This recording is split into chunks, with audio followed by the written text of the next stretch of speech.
Continuar aqui na nossa reportagem, não é? Por conta agora de um rompimento de uma adutora que causou alagamentos aí na freguesia do Ó. No local, neste momento, está o repórter da Rádio Bandeirantes, Luiz Felipe Nunes, com as informações, a situação agora de momento ao vivo. Bom dia, Luiz. Bom dia, Danilo, Sabino, todos os nossos ouvintes da Rádio Bandeirantes. Neste exato momento, estou na freguesia do Ó, na rua Chico de Paula, onde um rompimento de uma tubulação causou um desabamento parcial de um portão de uma residência, também uma enxurrada de água e lama afetando as casas aqui da região. Neste exato momento, existe um trabalho de escavação deste grande buraco que foi aberto no solo e a gente vê por aqui o trabalho de guindastes. Muitos moradores estão aqui do meu lado, também relatando a situação, e muito assustados, até porque os moradores da rua em que eu estou, a Chico de Paula, eles tiveram esse problema com os portões das casas, então pelo menos 2 residências tiveram de ser evacuadas, uma casa preta e uma casa branca. A casa branca, ela está com um desabamento desse portão, então uma situação bastante complicada, umas rachaduras também na parte inferior da residência, e enquanto isso a CT, a Enel, polícia, os órgãos fazem o trabalho por aqui. O que acontece é que é um problema recorrente aqui na região. Nos últimos meses, após o início de uma construção, de um empreendimento, algumas ocorrências de problemas, de alagamentos começaram a acontecer na região onde este solo agora tem este problema.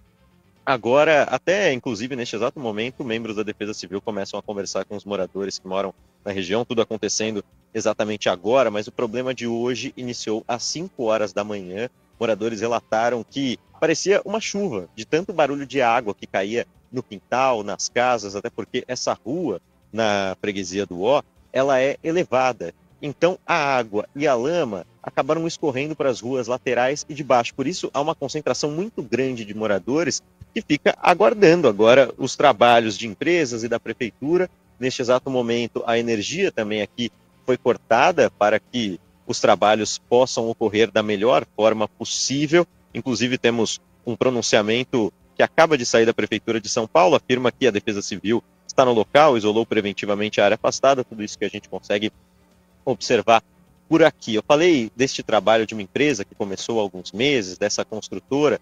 O que esta empresa afirma é que ela também seria uma vítima dessa situação, porque já fez diversos chamados para a Sabesp fechar as tubulações do local. Mas a Sabesp emitiu uma nota, afirmou que trabalha por aqui, então existe esse jogo de empurra-empurra. E enquanto tudo isso acontece, quem é prejudicado são os moradores. Eu, inclusive, estou aqui do meu lado com o Antônio Rodrigues, ele mora na Casa Branca que eu descrevi, que está com o muro já parcialmente tombado. E eu pergunto para o Antônio primeiro. Antônio, bom dia, a gente conversou um pouco mais cedo, falou já sobre essa situação, mas eu queria que você descrevesse para quem está nos acompanhando na Rádio Bandeirantes como foi o momento em que este problema aqui no solo aconteceu. O que você sentiu na hora? Então, eu estava dormindo, né?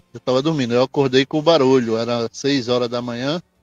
Quando eu acordei com o barulho, pensava eu que era a chuva que estava forte, mas em seguida começou os estralos da residência, em seguida quebrou o vidro de uma da janela, e foi aí onde eu tive noção que estava sério a coisa. Aí eu levantei, saí correndo, tirei o meu carro. Em seguida começou a cair o portão e as rachaduras mais fortes. Então não deu para mim voltar mais. Aí comecei a ligar, né, para os órgãos públicos, para a Defesa Civil, para a Sabesp e tal. E estamos aí, estamos tentando ver o que vai acontecer. Lá não dá para entrar mais. E, Antônio, ficou algum item da sua casa? Você até chegou a me dizer mais cedo que tirou um dos veículos. Algum carro ficou ali? O que ainda precisa ser feito na residência? Então, a única coisa que eu consegui tirar foi uma jaqueta, que estava muito frio. Tirei o meu carro, mas tem outro carro lá dentro e no fundo da residência tem um depósito de material de limpeza que precisa ser tirado de lá também. Aí eu não sei quando que eles vão liberar para tirar lá.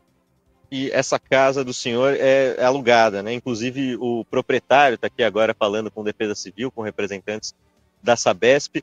Há quanto tempo o senhor mora aqui e há quanto tempo o senhor consegue perceber que tem esses problemas já, não tão grandes, mas problemas aqui nessa rua por conta deste buraco na tubulação? Então, eu moro na rua há mais de 30 anos, né? Nessa mesma casa eu moro há 6 anos. A rua foi sempre tranquila, a casa não teve problema nenhum. Tudo começou devido a uma obra do lado, acho que é um prédio que estão construindo. Então, depois que começaram a escavação lá, aí começou esses problemas, né? Começou problema na rua, inclusive vazamento de água da Sabesp, né? De um mês para cá vem vazando direto, a Sabesp vem e arruma. Só que hoje foi sério, né? Hoje aconteceu dessa forma aí. E Enel, Polícia Civil, Sabesp, Prefeitura, todo mundo aqui já chegaram a conversar com o senhor, já deram algum posicionamento com o que vai acontecer com a casa, quando o senhor vai conseguir retornar? O que esses órgãos oficiais falaram para o senhor? Então, eles já conversaram comigo, sim, mas a princípio a gente não pode entrar lá. A princípio ainda está perigoso ainda. Esperar um pouco, agora estão desligar a luz, né? Esperar para ver, dar um parecer para nós aí, para ver o que pode acontecer.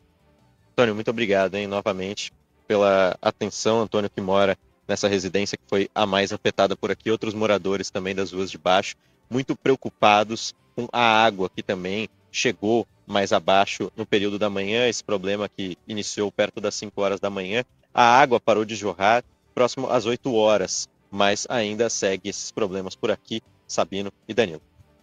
No mínimo a Sabesp tem que colocar essas pessoas num hotel, né? No mínimo, para dar o mínimo de conforto a essas pessoas. Eu falei aqui de várias regiões de São Paulo que estão com as galerias, o encanamento antigo, que precisam ser trocadas antes que aconteça a mesma coisa do que aconteceu na freguesia do Ó. E eu vou contar para vocês também a história dos bairros que margeiam a Marginal Pinheiros.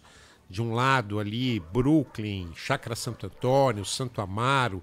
Do outro lado ali, Cidade Jardim, Real Parque, Vila Andrade, Morumbi, né? Até Socorro ali. O que aconteceu? Para a recuperação do Rio Pinheiros, a Sabesp teve que ligar a tubulação.